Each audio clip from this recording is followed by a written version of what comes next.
Buenas tardes a todos. Buenas tardes. Bueno, David, jefe. ¿cómo vas? Conectado. Perdón, no he podido, lo siento, disculpe, he tenido lío. Disculpe. A ver si va esto bien. Ya me imagino la cosa como iba. Solo veo el nombre de Xavi ahí, no veo más. Tenemos 21 participantes. No, yo sí que le veo, jefe, yo sí que le veo. ¿Sí? ¿Y yo por qué no veo? ¿Compartir pantalla? Nada, chatear. ¿No me ves? Pero en pequeño, yo no te veo ni en pequeño ni en grande. ¿Por qué? A usted sí que se le ve, jefe. Bien, Vicente, ¿y yo por qué no te veo? Es que no estoy en la cámara, la tengo que apagar la cámara. Ya. El curro me está llamando ahora. Pepe. Jefe. Curro, sí. Te hemos mandado, tiene que dejarte conectar. A ver, estamos entrando. Marcos Strauss. No, tengo 27 ahora, a ver, ahora les digo yo a los chavales, a ver qué pasa. ¿Te han dado el link? ¿Te han mandado el link al correo?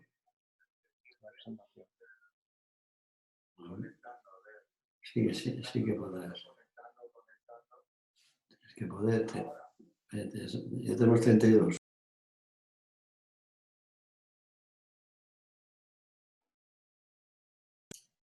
Vale.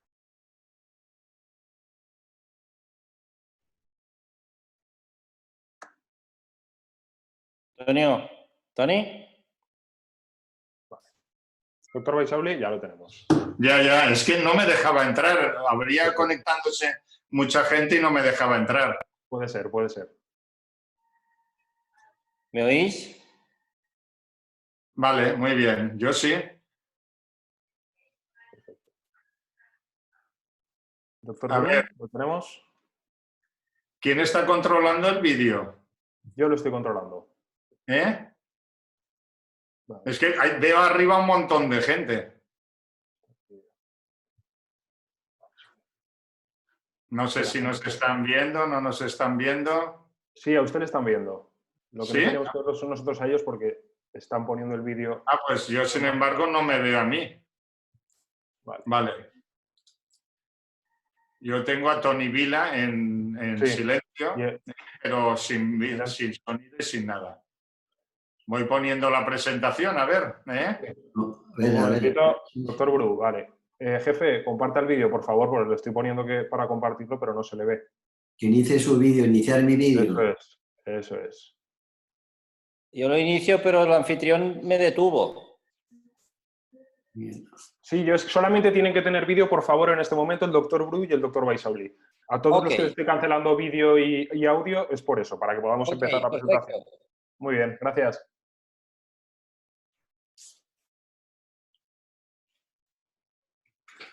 Tony, ¿tú me oyes? ¿Tú sí estás? Ahora te veo, ahora te vemos. Pero yo no tengo vídeo. Tony, ¿qué pasa ahí? Sí, te estamos viendo, Tony. ¿Estoy?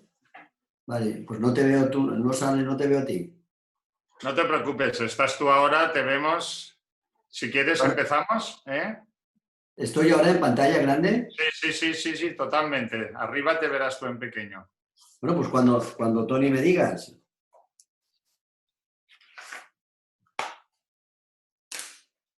La tecnología hasta que encontremos... No, yo creo que la gente te está viendo, yo te estoy viendo. Si yo te veo, te está viendo todo el mundo y te están escuchando. Bien, entonces, ¿podemos empezar? Es que se lo digo yo a quien no maneja... Tony Vilatela, ¿me oyes?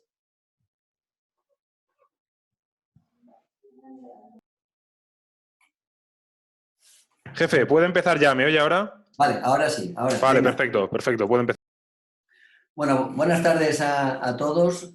Lo primero, muchísimas gracias por estar con nosotros. Cada vez somos más gente y la verdad es que este proyecto ilusiona que podamos participar todos. Sí os doy las gracias por estar ahí. Bueno, hoy es la segunda charla que vamos a dar. La charla de hoy nos la va a dar el doctor Francisco Baisauli. Bueno, nos conocéis mucho, quien no le conoce, el doctor Baisauli es el jefe de servicio de la FE, del Hospital Universitario de la FE.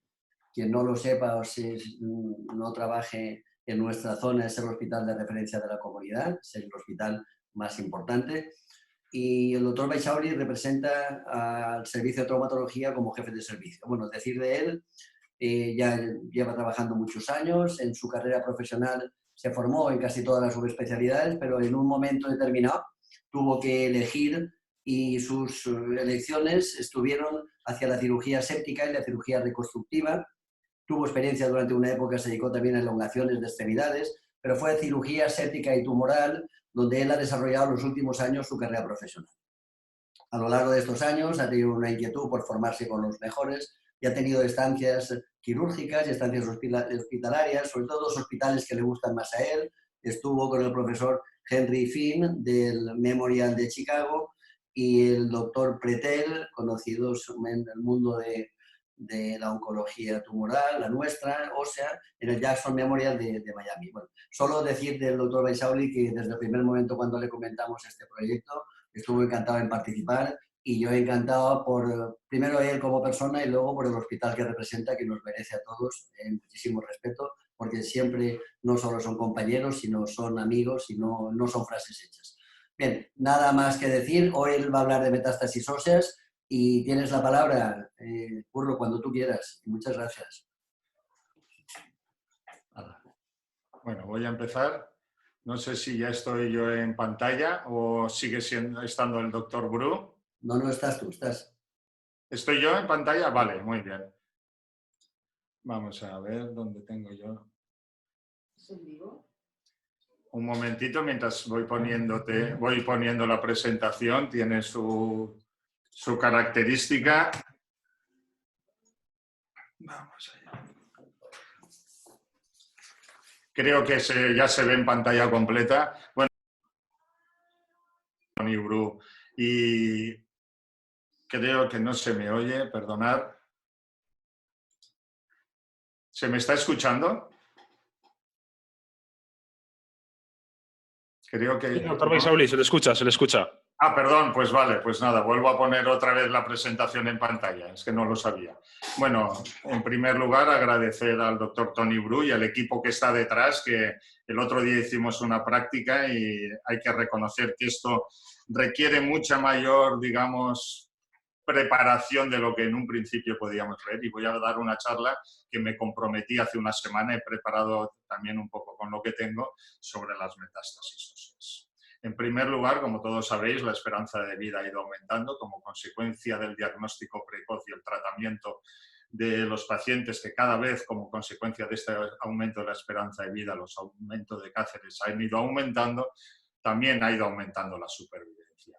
Y esto ha dado lugar a que una lesión como es el cáncer se haya convertido, más que una enfermedad mortal, en muchas veces en una enfermedad crónica. Lo que da lugar, a su vez, que las metástasis óseas con el tiempo hayan ido aumentando. Por lo que estos pacientes con metástasis óseas van a presentar una serie de fenómenos adversos como consecuencia de la afectación ósea, como es la disminución de la calidad de vida, el dolor, las fracturas y la incapacidad para poder llevar a cabo sus actividades de la vida diaria normal. Lo que nos da a nosotros un protagonismo, o nos va a ir dando cada vez un protagonismo mayor a la hora de poder, pues bueno, de tratar este tipo de pacientes, y que tendremos que ir tratando, ir acostumbrándonos a tratar cada vez más junto con un equipo multidisciplinar que podamos tener todos en los hospitales, oncólogos, internistas, etc. La metástasis deriva de la palabra del griego, se refiere a cambio de lugar, es la reproducción de un padecimiento en un órgano distinto a aquel en que se presentó en un principio, sigue la teoría de la semilla del terreno. ¿Qué quiere decir esto? Es decir, que las células tumorales, las semillas, tienen una afinidad específica hacia determinados órganos específicos. La tierra, es decir, no todo tumor va a producir metástasis en cualquier órgano, sino que hay una serie de tumores que tienen una especificidad hacia uno de los determinados órganos. Como vosotros sabéis, las metástasis óseas es el tumor óseo más frecuente, sobre todo a partir de los 40 años, y el hueso es el tercer sitio más frecuente donde se producen las metástasis, seguidas previamente del pulmón y del hígado. La prevalencia, bueno, la prevalencia la verdad es que es de un gran desconocido, no sabemos exactamente la prevalencia, pero si vemos un estudio que hizo Coleman en el año 2006, cerca del 80% de todas las metástasis óseas son producidas por estos 5 tumores que tenemos aquí. El de mama, próstata, pulmón, tiroides y riñón. Por supuesto, no nos vamos a olvidar del mieloma múltiple y del linfoma óseo, que aunque no son tumores óseos, sí que se dan en el hueso. Y en ese estudio, que fue post-mortem, vio que casi el 73% de las personas que tenían cáncer de mama, cuando fallecieron, tenían metástasis óseas. El 68% en próstata, etcétera. Es decir, que realmente nos estamos enfrentando a una magnitud que con el tiempo va a ser cada vez mayor y, por tanto, nuestra importancia va a ser mayor. Muchas veces, cuando nos llega el tumor, una de las premisas que nos planteamos es la supervivencia. ¿Qué vamos a hacer cuando nos llega la metástasis? Pues va a depender de varios factores, pero fundamentalmente va a depender del tumor primario, peor pronóstico pulmón y riñón, mejor pronóstico mama, próstata o tiroides. El que tenga, cuando aparece la metástasis ósea, una metástasis sincrónica en otro órgano, generalmente de tipo visceral, en función también de la escala de valoración funcional de Karnofsky, es decir, cuando peor sea la escala, cuando peor sea el estado funcional, cuando peor sea el estado funcional del paciente, peor pronóstico, y el que haya recibido quimio previa cuando salga la metástasis. Es decir, la quimio, cuando se utilizó para el tumor inicial, no previno la enfermedad a distancia, por lo cual el pronóstico va a ser peor. Las características son todos por vosotros conocidas. La localización más frecuente es a nivel del esqueleto axial, sobre todo columna, pelvis, costilla y cintura escapular, asociado a la porción proximal de los huesos largos, como son el húmero y el fémur proximal. Las distales, bueno, ya son conocidas, que fundamentalmente o acras suelen ser fundamentalmente en el 50% debidas al pulmón. Una característica muy importante es conocer la fisiopatología, porque el daño causado por el tumor a nivel del hueso no se debe al exceso de lesión tumoral primaria que ha invadido el hueso, sino que hay otra serie de fenómenos por el cual se ha producido esta osteólisis. Esta osteólisis pues, no obedece, por tanto, a la invasión de las células tumorales, sino que se debe a una serie de factores que ahora vamos a explicar. En primer lugar, cuando se produce la metástasis de la lesión original, voy a ver si espero que se vea, sí que se ve, bueno, del tumor, de la lesión original en el hueso, este tumor va a liberar una serie de citoquinas y factores de crecimiento, en concreto la paratormona relacionada con el péptido. Esta paratormona relacionada con el péptido va a estimular los osteoblastos para que osteoclastos y las células estromales para que segreguen el RANG ligando. El RANG ligando va a actuar de dos maneras. Por un lado, las células indiferenciadas del hueso las va a diferenciar hacia osteoclastos y por otro lado, los osteoclastos los va a activar. De tal manera que esta activación de los osteoclastos va a producir una osteólisis ósea, una liberación importante de calcio y una liberación de unos factores de crecimiento. Estos factores de crecimiento, el TGF-beta e IGF-S, hay que recordarse un poquito, yo creo que es muy importante este esquema, va a autoestimular de nuevo el tumor primario que ha metastatizado en el hueso y al tumor primario original. De tal manera que se convierte en un círculo vicioso en el que cada vez el tumor primario va aumentando la secreción y la osteólisis y el aumento del tumor va a ser mucho mayor. Esto yo creo que es importante para luego lo que voy a comentar. La clínica, pues bueno, la clínica de las metástasis óseas, la realidad o en general de las metástasis va a ser la responsable de la mayor parte de la morbilidad y mortalidad que se va a producir como consecuencia de lo mismo. ¿En qué se va a manifestación? Pues por un lado el dolor que se debe al aumento de la presión intraósea y distensión del periósteo.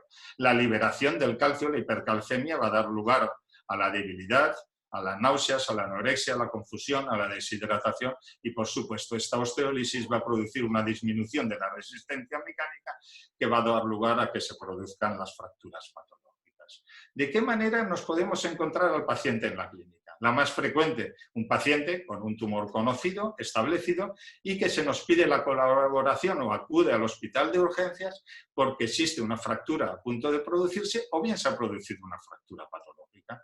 Aquí tenemos dos ejemplos. En el lado izquierdo tenemos una fractura por un aneo de mama conocida a nivel femoral, tratada, que estamos empezando a tratarlas con clavos de fibra de carbono. De esta manera permitimos la radioterapia postoperatoria sin que haya zonas de sombra, o bien en este caso de una fractura subcapital en un fémur, en el cual la lesión es secundaria a una próstata y es una lesión, por tanto, osteoblástica.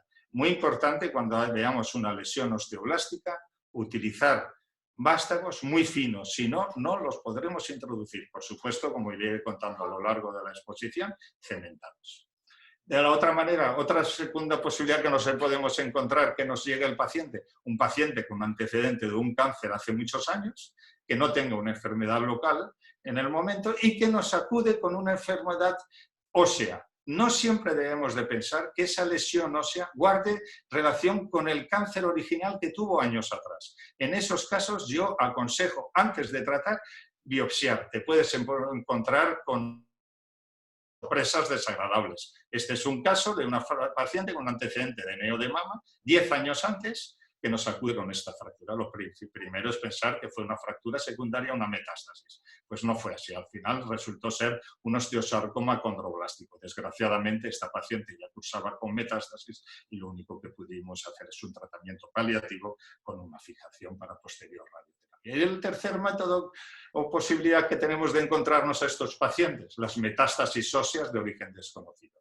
Representan casi el 30%. Tienen un muy mal pronóstico. La supervivencia al final del año no suele superar el 20%. El diagnóstico es complejo y generalmente vamos a ser nosotros los primeros en descubrir este tipo de lesiones. Para ello va a ser fundamental contar con un equipo multidisciplinar para tanto el diagnóstico y el tratamiento. Por supuesto, estos pacientes no se deben de tratar hasta realizar la biopsia. El tratamiento de las metástasis óseas fundamentalmente se va a basar en tres fases o en tres pilares: la radioterapia, el tratamiento médico y el tratamiento quirúrgico. Los objetivos: evitar la progresión y mejorar la calidad de vida. El pilar fundamental: la radioterapia. ¿La radioterapia controla el dolor? Sí. Y además sirve de profilaxis para evitar el riesgo de fractura. Además tiene una serie de ventajas, que no tiene un efecto excesivamente significativo sobre la formación del callo óseo, ni tampoco altera las propiedades biomecánicas del cemento, de tal manera que minimiza el riesgo de fracaso de los implantes y también de la osteosíntesis. El segundo pilar, el tratamiento médico, va a ser el de la metástasis, va a ser la quimioterapia del tumor original, hormonoterapia y los analgésicos. No se nos olvide el tratamiento analgésico. Son muy dolorosas las metástasis, que puede empezar desde el simple paracetamol nolotil, pasando por los inhibidores de la COX-2, los mórficos o incluso, ¿por qué no?, asociar también corticoides. Y el tratamiento también fundamental, que está más relacionado con el óseo, los antirreabsortivos. Dos tipos. Por un lado, los bisfosfonatos. Los bisfosfonatos van a actuar sobre los factores liberadores del tumor inicial. Es decir, lo que he comentado antes en el esquema. La paratormona relacionado con el péptido, inhibiendo que los osteoblastos estimulen a las células estromales y a los osteoclastos para que produzcan la osteolisis. Y además van a inhibir la liberación de calcio de los factores de crecimiento que inducen a su vez sobre el tumor primario. Inducen la apoptosis de las células tumorales y además inhiben la angiogénesis. El más conocido o más utilizado es el ácido zolendrónico. Y luego tenemos el denosumab. El denosumab lo que va a actuar es directamente sobre el RANG ligando. Se va a activar, se va a unir al receptor RANG que existe en los osteoclastos, impidiendo la activación por parte de la liberación de los osteoclastos del RANG ligando. Y de esta manera ni se activan los osteoclastos, ni se activan la desdiferenciación de las células inespecíficas a osteoclastos, aumentando la masa ósea e inhibiendo la reabsorción de la misma. Hay una serie de nuevos tratamientos de tipo médico que Os lo comento para que lo sepáis, los radioisótopos, sobre todo en lesiones osteoblásticas, en la de próstata, el radio 223, y en lesiones osteolíticas se está empezando a utilizar el platino 195 unido a los bifosfonatos radioactivos. Y muy en moda la terapia inmuno-oncológica. A nivel de la próstata ya se está utilizando el Provenge, que estimula directamente las células T que actúan directamente sobre las células tumorales a nivel de la metástasis ósea, y en el adenocarcinoma pulmonar, que suelen ser lesiones osteolíticas, está ya a punto de aparecer en el mercado este complejo que va a parecer que va a tener un futuro bastante importante para el tratamiento de las metástasis óseas. Y el tercer pilar, el tratamiento quirúrgico, el nuestro. No nos olvidemos que va a ser generalmente un tratamiento paliativo. El objetivo, aliviar el dolor, mejorar la función y la deambulación permitiendo la carga inmediata, facilitar la atención médica y de enfermería, mejorar el estado psicológico del paciente y a nivel de la columna vertebral evitar las complicaciones neurológicas. ¿De qué va a depender el tratamiento quirúrgico? Siempre que nos llega una metástasis a nivel óseo, lo que preguntamos, la esperanza de vida, el tiempo de supervivencia. Dónde está localizado, el que exista riesgo de fractura o no, o sea, la puntuación de Miles, el nivel de actividad previa y demanda funcional y el estado general y las comorbilidades que pueda tener el paciente. Hay una serie de errores que debemos de evitar a la hora de tratar previamente el tratamiento quirúrgico las fracturas patológicas. Una, la esperanza de vida condiciona la fijación. Es decir, hay que evitar las reintervenciones, por lo cual se requieren implantes que tengan bastante durabilidad. No olvidemos, como ya he dicho en varias veces, que el tratamiento es paliativo, por lo que en ocasiones es mejor realizar una resección intralesional y dejar restos tumorales que ser más agresivo y sacrificar la función. Y por otro lado, se debe conseguir una fijación inmediata mediante la utilización de cemento, que va a incrementar la estabilidad biomecánica de los implantes. Hay que evitar, por supuesto, la utilización de injertos o sustitutos óseos y utilizar siempre prótesis cementadas. Me he permitido un poquito la licencia porque los residentes no la conocerán, pero había una osteosíntesis, que es en este caso una placa RAP, que se utilizó para tratar una metástasis a nivel de la cadera de una paciente secundaria a un apneo de mama, que se asoció a cemento, mejorando la estabilidad del implante y permitiendo la carga inmediata del paciente. Y otro error que se debe evitar a la hora de tratar este tipo de pacientes es que hay que conocer la biología tumoral. Las fracturas patológicas no se tienen que tratar como si fuera un hueso normal, sino que se tiene que tratar como un hueso oncológico, que en ocasiones incluso ha sido sometido a radioterapia. Es decir, los principios de trauma estándar no están indicados en este caso. En el caso de caderas, pues hay que utilizar vástagos largos para evitar fracturas periprotésicas, como en este caso. Y hay que evitar, en lo posible, la utilización de osteosíntesis con tornillos. Se deben de utilizar mejor o bien prótesis o implantes resistentes o bien de tipo intramedular, asociando siempre, como he comentado antes, a cemento.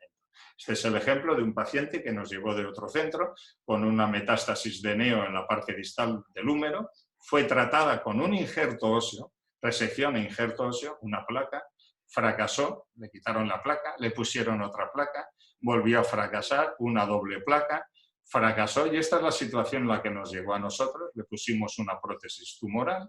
A los 2 años le salió una metástasis en parte blanda que fue tratada mediante una resección y radioterapia. Volvió a fracasar esto. No lo he puesto porque sería interminable y fue intervenida hace un mes, mediante un recambio. ¿Qué técnicas tenemos a la hora de hacer el tratamiento quirúrgico? Pues las utilizadas habitualmente, la fijación interna, con o sin cemento, la reconstrucción protésica y las técnicas mínimamente invasivas. Hay otras técnicas que no hay que olvidar.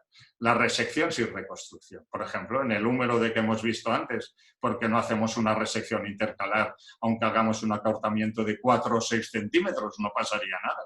¿Para qué necesidad de poner un injerto o bien un espaciador interóseo para mantener la longitud? El miembro superior no tiene sentido. O bien a nivel de la pelvis, una lesión a nivel de las ramas. ¿Qué necesidad? Pues bueno, se hace una resección simple o a nivel de la pala ilíaca y bueno, y la solución es mucho más rápida.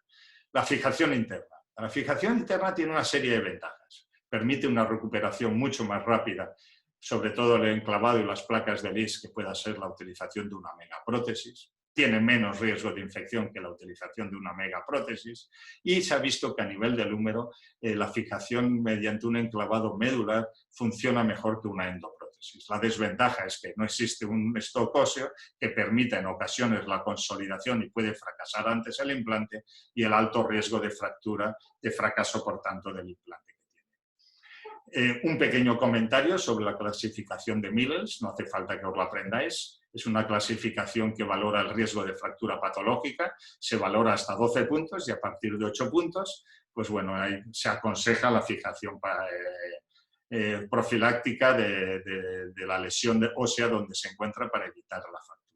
Un ejemplo, pues bueno, un aneo de pulmón con una lesión a nivel de la cadera, a nivel subtrocantérico. Si hiciéramos la suma, veríamos que tiene más de 8 puntuación.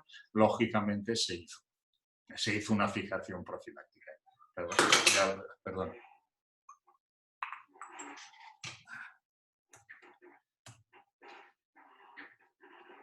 Bueno.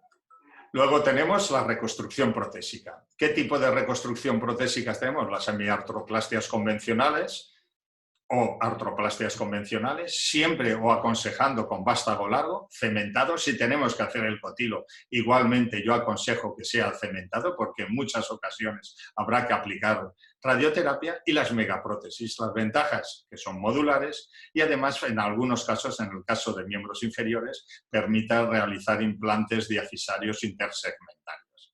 Las ventajas, por tanto, al ser una resección de toda la metástasis, la recurrencia local es menor que con la osteosíntesis y tiene un menor índice de reintervenciones, porque en ocasiones estas prótesis tienen una supervivencia mayor que la que pueda tener el paciente. Las desventajas, el riesgo de infección comparado con la osteosíntesis, y en el caso de una cadera, pues la luxación, lógicamente, de cadera. Y las técnicas mínimamente invasivas, la cementoplastia, generalmente en raquis, la complicación, la extravasación del cemento, la radiofrecuencia y la crioablación. Se pueden utilizar de manera que se pueda hacer una radiofrecuencia y una cementoplastia y luego incluso una radioterapia externa o una crioablación, como en este caso supracetabular, que se realizó por un lado una radiofrecuencia, una cementoplastia y una radiación externa. Podemos ver cómo ha ido evolucionando esta metástasis, o en este caso a nivel vertebral. Dos palabras solamente a nivel de dos localizaciones específicas, a nivel de la pelvis. En la pelvis muchas veces podemos utilizar megaprótesis, pero tener cuidado. Hay un alto índice de fracasos. Es mejor utilizar técnicas mínimamente invasivas, como he ido explicando antes, y no nos olvidemos de en ocasiones tener que realizar resecciones simples, ya sea en la zona 2, o sea, en la zona 3, perdón, en la zona de las ramas, o bien a nivel de la pared. Y luego a nivel de la requis. Recordar que es la localización más frecuente de donde existen las metástasis óseas, se debe a la especial vascularización vertebral, sobre todo el plexo venoso, y hay un porcentaje no desdeñable, entre un 10 y un 20%, que pueden producir una afectación neurológica.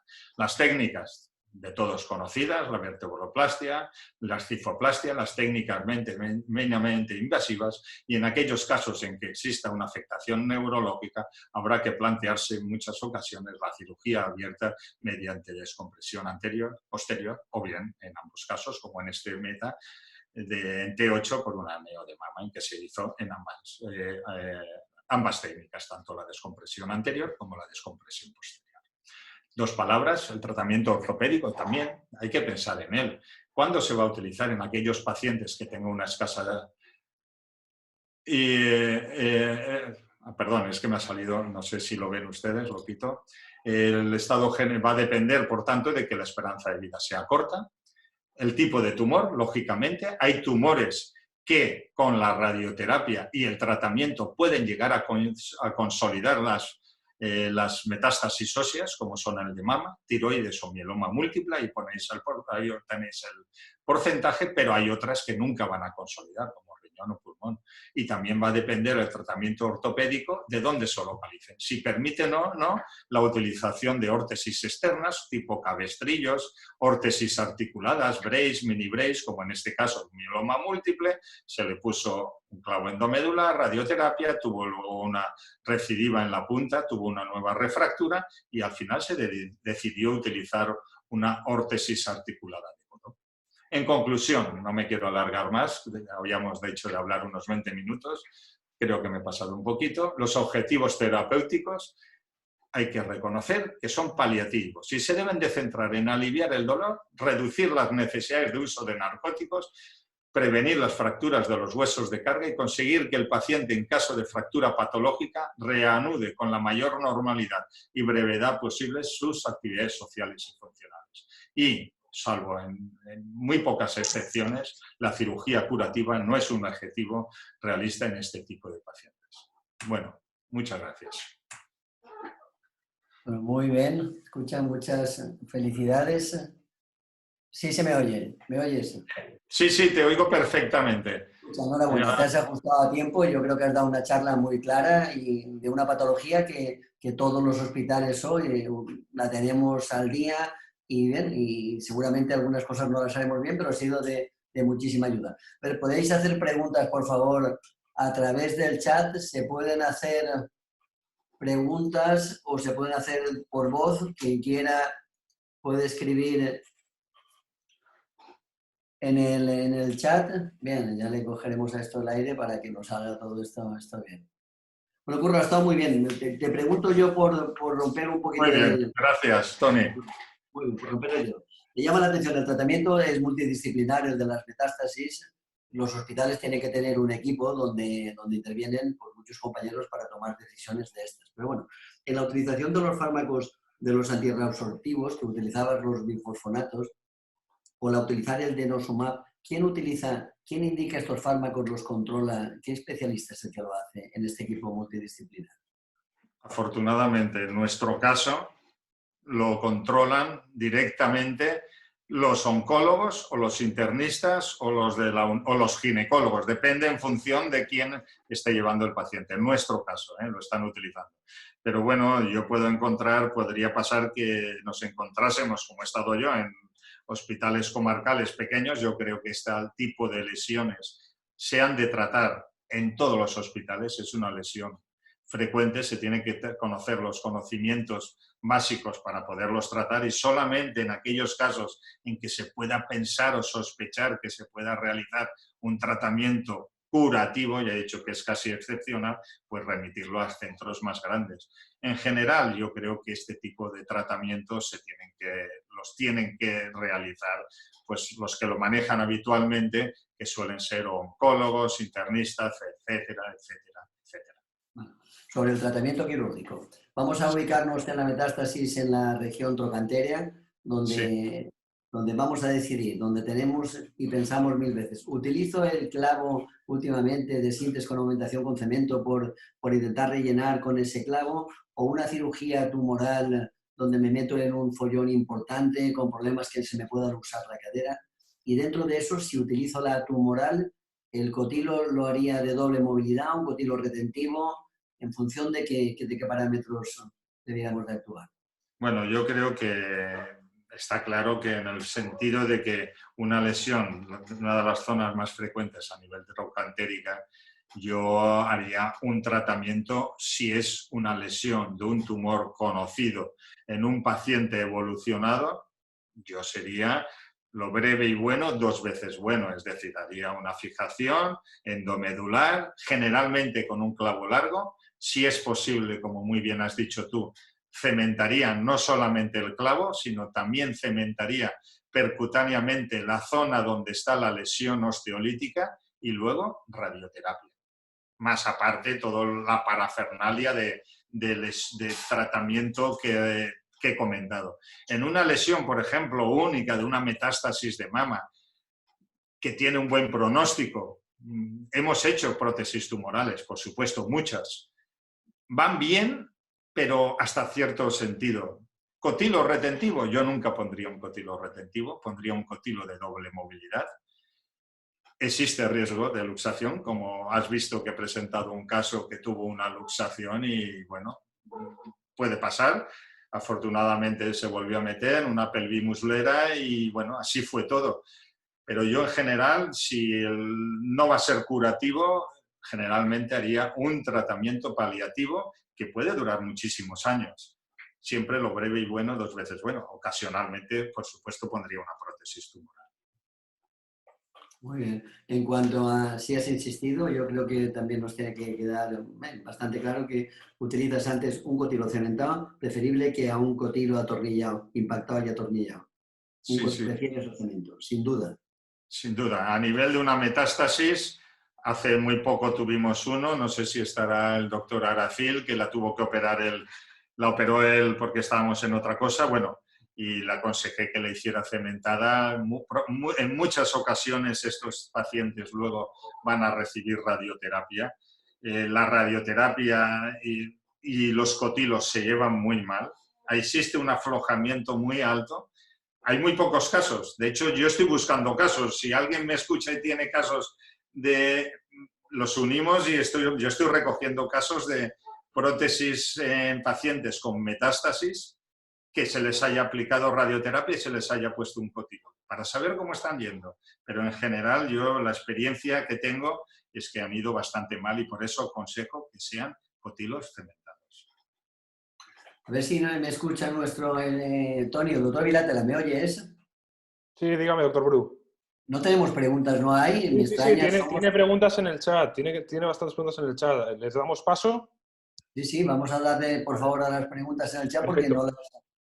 Pregunta, doctor José Manuel. Casi bien, Curro. Creo que vamos a darle... Está muy bien, enhorabuena. Venga. Gracias. Perfecto. ¿Pero les podemos dar voz? Sí, le damos voz. José Manuel, ¿nos oye? José Manuel no nos oye. Que preguntaba sobre... su gran duda sería ¿qué tipo de cirugía de metástasis sería prudente realizar en los hospitales comarcales? No, pues es lo que he comentado. Yo creo que la cirugía de la metástasis ósea cada vez va a ser más frecuente. Entonces, aquella cirugía de una metástasis de un tumor conocido que aparece por una fractura patológica o que nos lo envía el oncólogo o el internista, en general tenemos que realizarla. Yo creo que un clavo endomedular lo podemos realizar nosotros, lo puede realizar cualquiera. La aplicación de una placa MIS supracondilia de rodilla mediante cemento siempre para aumentar la resistencia también la podemos realizar en cualquier centro y luego pues valorar ya la radioterapia. ¿En qué casos no? Pues esos que he dicho, muy específicos, donde sea una lesión única. En aquellos casos, si es no lo he comentado, pero si es una fractura patológica o una metástasis por un riñón, si no tenemos, yo aconsejaría siempre en las metástasis de tipo renal realizar ¿cómo se dice? Una una embolización, perdón. También, si no tenemos embolización, pues la enviaría a un centro donde me puedan hacer la embolización. Pero en general yo creo que cada vez tiene que ser una cirugía a la cual estamos más acostumbrados. Tenemos que estar más acostumbrados todos. Y solamente muy específicamente una localización difícil, vertebral, pélvica, pues a lo mejor habría que planteárselo. Pero en general, en casi todos los hospitales se debería. El doctor Aracil puede hablar, le damos el micrófono al doctor Aracil, que hace una pregunta. Perfecto, tiene la palabra el doctor Aracil. Doctor Aracil, ¿nos oye?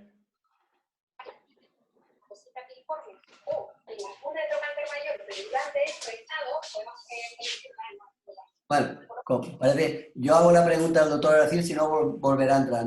Te pregunta el doctor Aracil, te da la enhorabuena y te pregunta, Curro, ¿qué lugar crees que tienen los enclavijados diafisarios de carbono? ¿No dan más complicaciones? Pepe sabe un poquito, está con nosotros y sabe un poquito. Es decir, el enclavijado con carbono, teóricamente la resistencia puede ser igual a los de titanio, teóricamente, según los estudios biomecánicos en laboratorio. La ventaja es que permite la radioterapia. y no produce sombras a la hora de aplicar la radioterapia. Nosotros tenemos poca experiencia, acabamos de empezar, hemos utilizado en 2 casos. Uno nos ha ido muy bien y el otro ha habido un colapso. Pero un colapso de la misma manera como si se hubiera podido producir un fracaso de la osteosíntesis de un clavo cérvico-diafisario normal, como un Gamma o un PCN o cualquier otra marca. Es decir, fracasó el implante y fue mal, es la verdad, y hubo que retirarlo. Esa es nuestra experiencia a nivel de, digamos, diafisario. Acabamos de empezar. Yo creo que el futuro es importante porque facilita que realmente, pues bueno, se pueda hacer la radioterapia. Miguel Ángel, desde Vinaroz. ¿Está Miguel Ángel Valero? ¿Le das el micrófono? Miguel Ángel Valero tiene la palabra también. Nada, hola, Curro. Gracias. Sí, Miguel. Bueno, enhorabuena por la charla, ha sido muy, muy didáctica. No, yo simplemente, pues ya sabes un poco las limitaciones nuestras no tenemos equipos multidisciplinares y me ha parecido interesante el comentario que has hecho cuando hay una lesión después de un tiempo largo en el que no hay enfermedad tumoral de lo que es realizar la biopsia. ¿Esa biopsia debería de realizarse en un hospital sin ese servicio multidisciplinar? Buena pregunta, ¿eh? Yo creo que a lo mejor en estos casos sí que habría que hacerlo, porque bueno, ya te he presentado un caso que fue un osteosarcoma condroblástico. Acordémonos que los osteosarcomas se dan en una edad, digamos, de la adolescencia y adultos muy jóvenes, ¿no? Hasta los 20 y pocos años. Sin embargo, hay un pico de incidencias de los osteosarcomas, por ejemplo, que se producen en la edad ya en personas mayores, por encima de 65 o 70 años. Me pasó otro caso muy similar, una señora con un aneo también de mama y resultó ser un osteosarcoma. Y la traté como pensando que era secundario al aneo de mama. Y cuando te encuentras eso, te acuerdas para siempre. Por lo cual yo creo que esos casos donde ya está curado una paciente o un paciente que tiene una edad que pueda tener un osteosarcoma de la edad del adulto, del mayor, pues a lo mejor sí que valdría la pena. O bien, si tienes la posibilidad de hacer un tratamiento, digamos, oncológico con una prótesis tumoral que te puedes plantear, pues entonces hacerla en el centro. Pero en esas circunstancias a lo mejor valdría la pena enviarlo a un centro de referencia. Perfecto. El doctor Strems creo que también quería hacer una pregunta. Hola, no sé si se me oye. Sí, sí, muy bien. Te oigo muy Vicente, bien. Hola, ¿qué tal? Buenas tardes. Bueno, enhorabuena por la charla. Mire, yo quería preguntarle, la tendencia yo en los centros que he visitado, en el hospital donde trabajo, es cuando tratamos una metástasis de fémur proximal y implantamos una prótesis, utilizar vástagos, normalmente vástagos largos cementados. Sí, Sin embargo, hay actualmente muchas series, sobre todo asiáticas, que son los que ahora acaparan la mayoría de las publicaciones, con un elevado número de pacientes en el que no tienen esas prótesis una mayor supervivencia ni los pacientes respecto a los pacientes que se tratan con un vástago corto cementado. Dado que los vástagos largos pues asocian una serie de complicaciones que yo pues como cirujano de cadera no se ven en vástagos cortos, querría saber si ustedes los tratan todo con vástago largo o algunos pacientes con vástago corto. Yo la verdad es que la mayoría intento poner un vástago largo en una metástasis, ¿eh? Lo tengo muy claro, y cementado, siempre. Y he tenido zonas, incluso me acuerdo un caso que tuvimos una recidiva en la zona proximal, digamos, de la unión de la prótesis con la diáfisis femoral. Hicimos una resección, digamos, intercalar de 4, 5, 6 centímetros, pusimos cemento, radioterapia y seguimos adelante. Y la paciente, bueno, no sé cuántos años, ya verdad es que hace tiempo que ya no la vi, no la he visto, pero yo creo que estuvo una supervivencia lo suficiente para que se muriera con su prótesis puesta sin necesidad de un recambio. Yo aconsejaría, aunque con la introducción del vástago pudiéramos, yo qué sé, diseminar alguna célula, generalmente cuando pones una prótesis tumoral en un fémur proximal lo que intentas hacer es una resección amplia, evitando en lo posible que no queden restos celulares y que la recidiva sea menor que con la utilización de osteosíntesis. Yo recomendaría vástago largo, radioterapia y además si se produce una fractura por la osteonecrosis de la radioterapia, el vástago largo te va a facilitar que esto ocurra en menor medida. Es lo que yo haría. Muchas gracias. José Manuel, que está en Vinalopó, ¿le puedes dar el micrófono? ¿Lo tienes? ¿De Elche? José Manuel. José Manuel pregunta, ¿en qué tumores podemos plantear una cirugía curativa? Bueno, yo creo que en aquellos tumores que tienen mayor supervivencia. Es decir, el de mama, si es una metástasis única, es hormonosensible, etcétera, pues yo me la plantearía. Por supuesto, también la localización. Pues no vas a hacer una hemipelvectomía llevándote todo y a lo mejor la agresividad no estaría indicado. Por supuesto, el de tiroides también lo haría. Tenemos el caso que he presentado era de una metástasis de tiroides que le pusimos un cono invertido.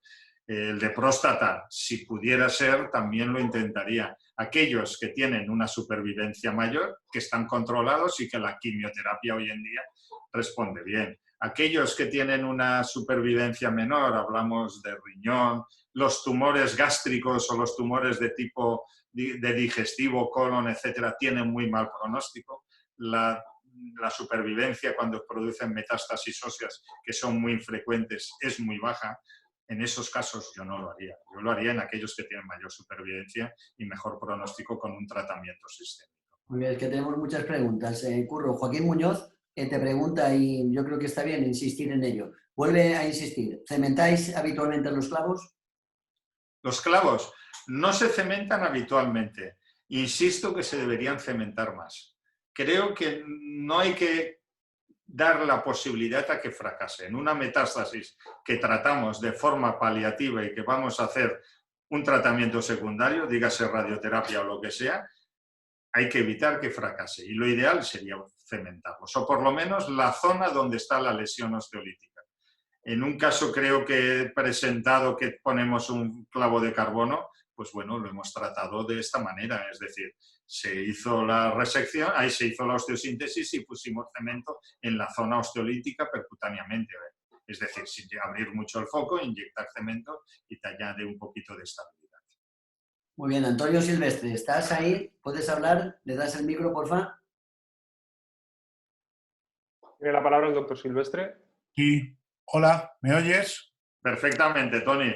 Oye, aquí hay mucha gente que sabe mucho más que yo, ¿eh? Pero bueno. No, yo lo único, de verdad que darte la enhorabuena. No, lo digo en general, ¿eh? No sé, pero en general.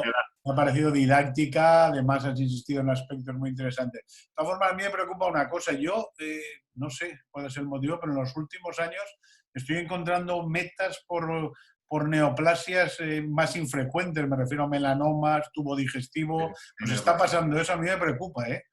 Lo digo por los comarcales y por eso que están apareciendo mucha patología de ese estilo. ¿Qué me puedes decir? Pues tienes toda la razón, pero también es verdad, es lo que hemos comentado antes, es decir, un melanoma antes era muerte segura.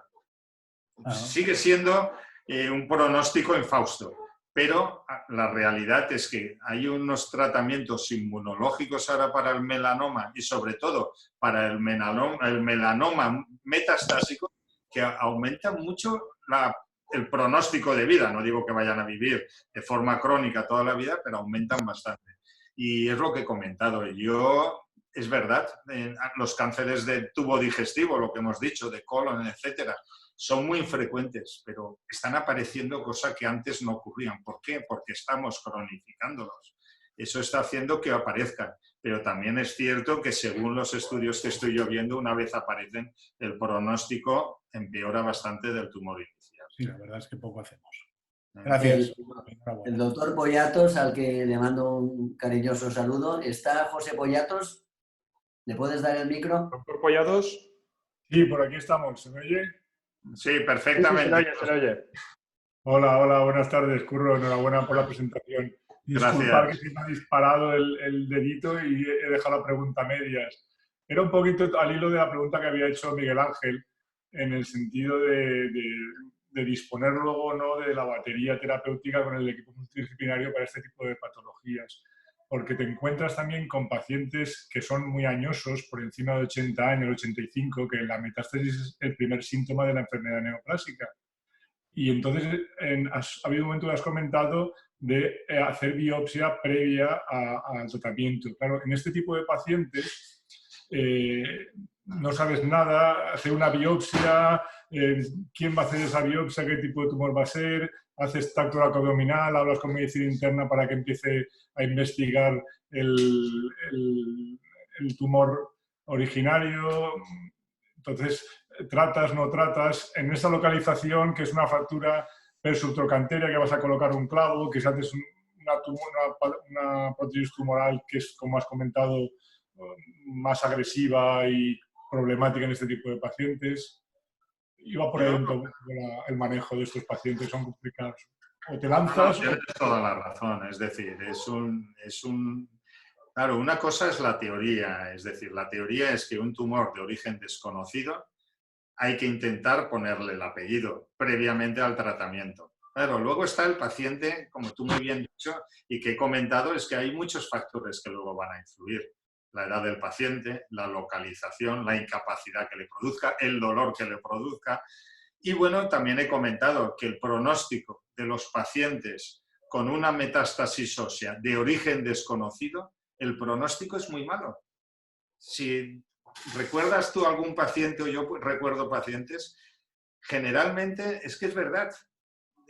La literatura lo dice, el 20% han muerto al año.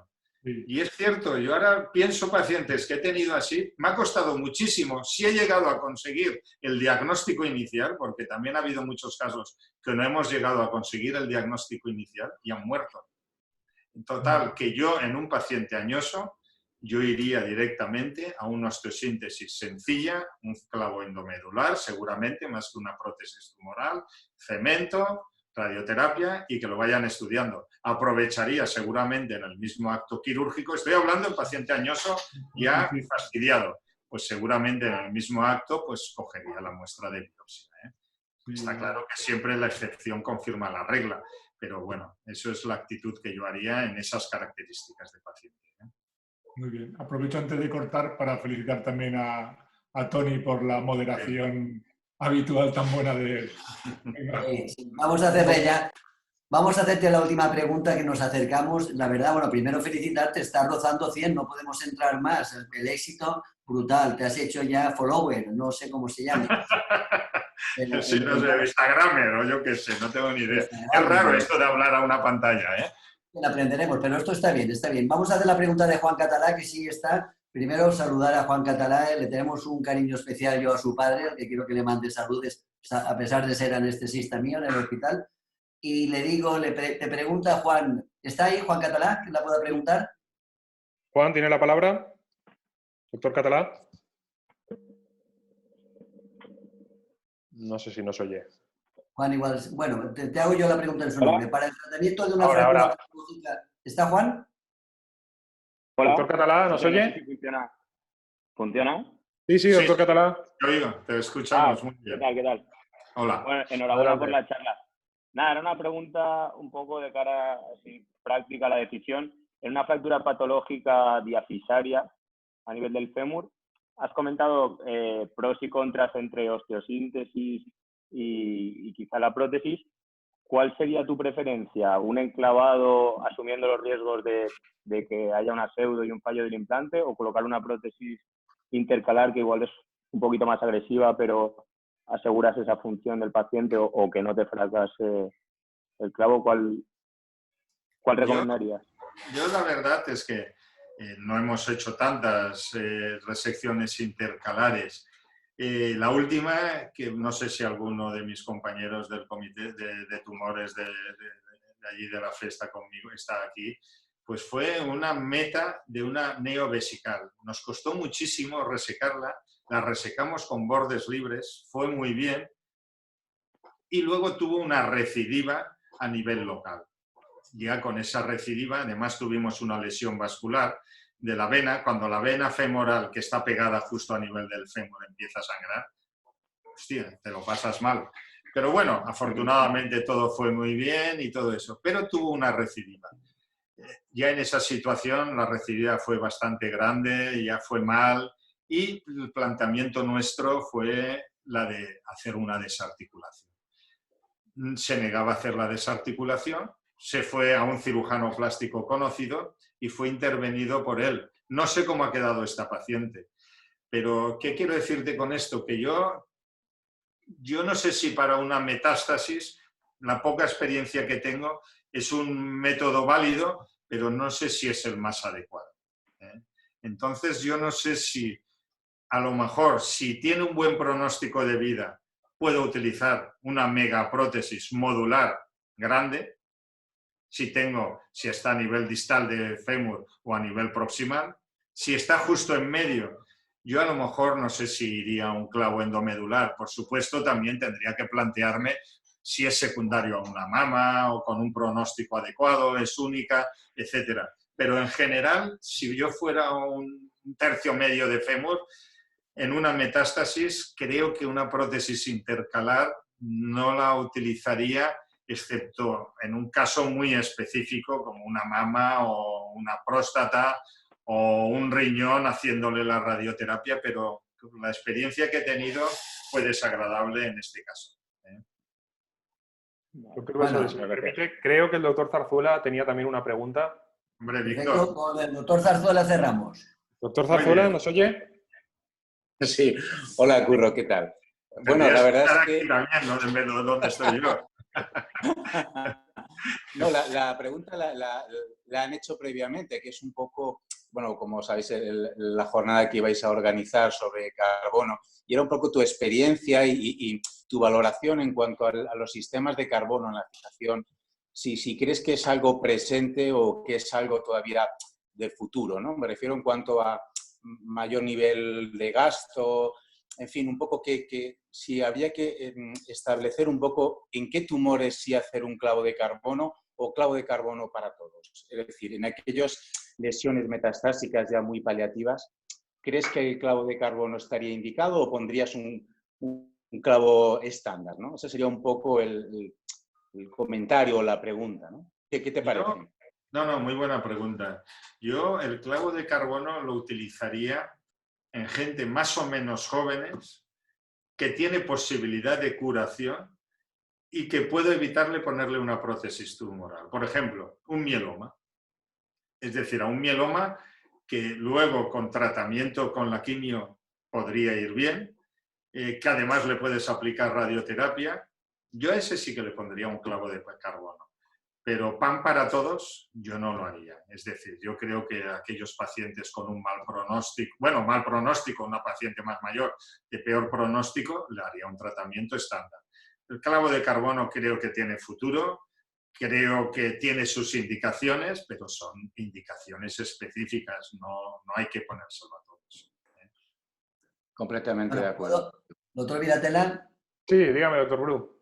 Nada, vamos a cerrar, si me permites, ahí, porque son las 8 menos 5, tenemos que salir a las 8 a aplaudir. Entre esos aplausos de hoy a nuestros compañeros, unos serán para ti, Curro, unos serán para ti. No, para vosotros, que lo estáis haciendo, la idea es muy buena, creo que nos sirve para toda la comunidad y de verdad tenemos que apoyarla en estos momentos en que desgraciadamente no podemos hacer sesiones clínicas y es una manera de un poco divulgar y mantenernos un poco activos en lo que realmente tenemos que estarlo, que es lo nuestro. También sí quiero que se sepa, que no creo que exista ninguna duda, todos los que estamos aquí, esto lo hacemos porque nos gusta, porque es nuestra profesión, esto es gratuito, no tiene ninguna intencionalidad, absolutamente ninguna, sino que divulgar a nuestros conocimientos. Está abierto desde nuestros residentes a los jefes de servicio, hemos empezado los mayores porque alguien tiene que empezar, está abierto para todos y sería importantísimo que no lo dejáramos morir porque nos ayuda, estamos cada uno en nuestra casa y más cómodo que lo tenemos y más fácil, será imposible que se repitan ocasiones como esta. Daros las gracias a todos, hemos tenido hoy, la máxima capacidad que tenemos es de 100, la hemos rozado, que seguramente alguien no habrá podido entrar, pero bueno, podemos ampliar en los próximos, seguramente ampliaremos la posibilidad de que seamos más, y bueno, y abierto desde nuestra casa, desde la comodidad, y aceptamos todas las críticas, todo lo que sean ayudas, y por favor, abierto para todo el mundo. Yo llamaré a todos a través de los jefes de servicio, recoger quien tenga algo que contar de la mejor manera que pueda y que sepa, estaremos encantados en que lo hagan. Así que muchas gracias a todos, a mis colaboradores, bueno, a Territorio Code sepáis, llamamos Territorio COT, tenemos el doctor Iranzos, un gran aficionado al fútbol, el Territorio Champion. Bueno, y se nos ocurrió a él esta palabra que a mí me hizo gracia. El Territorio COT es el nuestro y es para todos. Así que nos vemos, vamos a intentar hacerlo todas las semanas, dependiendo de nuestros ponentes como puedan, os diremos y mandaremos los links. Y bueno, y a través de esto nos vemos y hablamos. Bueno, muchas gracias a todos. Vámonos a aplaudir. Vámonos. Venga, gracias a todos. Hasta luego. Buenas tardes. Hasta luego.